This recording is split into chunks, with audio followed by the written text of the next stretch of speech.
భార్యాభర్తల మధ్య దూరం పెరుగుతోందా? దీనికి ప్రధాన కారణం అదేనా? వాంఛ తగ్గడానికి గుండె జబ్బులకి లింక్ ఉందా? ఆసక్తి పెరగాలంటే ఏం చేయాలి?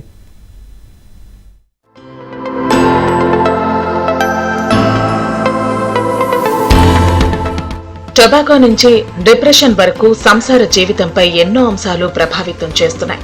కామవాంఛలకు గుండె జబ్బులకు మధ్య కూడా సంబంధం ఉందని తేలింది. మగవారిలో హృదయ సంబంధ జబ్బులు రావటానికి 1 ఏడాది ముందు నుంచే స్తంభన సమస్యలు వస్తాయంటున్నారు డాక్టర్లు. గుండెకు వెళ్లే రక్తనాళాలతో పోలిస్తే అంగానికి వెళ్లే రక్తనాళాల పరిమాణం చాలా తక్కువగా ఉంటుందని, అందువల్ల అవి ముందుగా ప్రభావితం అవుతాయంటున్నారు. దురదృష్టవశాత్తు దీన్ని చాలా మంది గుర్తించరని, అందరూ జాగ్రత్త పడాలని తెలిపారు.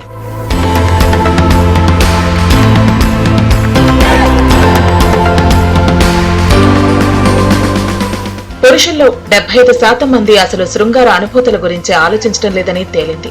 హెచ్ఎస్డీడీ సమస్యను తగ్గించుకోవాలంటే జీవనశైలిలో మార్పులతో పాటు కొన్నిసార్లు మందులు సైతం వాడాల్సి ఉంటుంది. మగవారికి శృంగారం పట్ల ఆసక్తి పెరగాలి అంటే ఒత్తిళ్లను ఆమడ దూరంలో ఉంచాలి. యోగా, ధ్యానం వంటివి తోడ్పడతాయని చెప్పారు. నిత్యం వ్యాయామం, సమతుల ఆహారం మనసుని, శరీరాన్ని ఉత్సాహంగా ఉంచుతాయి. స్థూలకాయం, హార్మోన్ సమస్యలకు సత్వర వైద్యం తీసుకుంటే శృంగార జీవితానికి ఢోకా ఉండదు. హార్మోన్ల సమతుల్యతను కాపాడుకోవాలి. ఐటీ ఉద్యోగులు అమెరికా, యూరప్ సమయాల్లో పనిచేయడం వల్ల లైంగిక సమస్యలు ఎదుర్కొంటున్నారు. మరి ముఖ్యంగా డబుల్ ఇన్కమ్ కుటుంబాల్లో ఇద్దరికీ వేర్వేరు పనివేళలు ఉండటం కూడా సమస్యగా మారింది. చాలా మంది నెలకు 1 లేదా 2 సార్లు మాత్రమే లైంగికంగా కలుస్తున్నారు.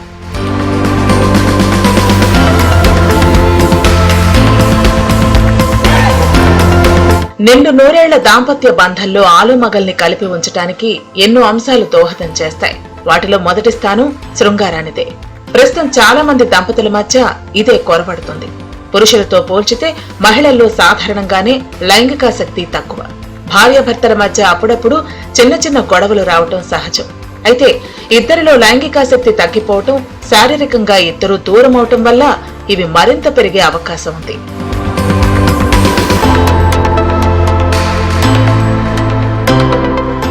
శృంగార జీవితం ఆస్వాదించలేని దంపతుల్లో ఆత్మవిశ్వాసం, ఆత్మ గౌరవం దెబ్బతింటాయని చెబుతున్నారు నిపుణులు. ఈ క్రమంలో తమ భాగస్వామి విషయంలో తామేదో తప్పు చేస్తున్న భావన కలుగుతుంది. ఆ ఆలోచనల్లో పడిపోయి ఎప్పుడు ఒంటరిగా ఉండాలనిపించటం, ఎదుటివారు మాట్లాడించినా మాట్లాడకపోవటం, చేసే పనిపై ఏకాగ్రత కోల్పోవటం, కెరీర్ పై ప్రభావం, ఇలా ఇటు వ్యక్తిగతంగా అటు వృత్తిపరంగా చిక్కులొస్తాయి. పరిస్థితి చేయి దాటక ముందే జాగ్రత్త పడటం మంచిది. జీవిత భాగస్వామిని ఆప్యాయంగా పలకరించాలి.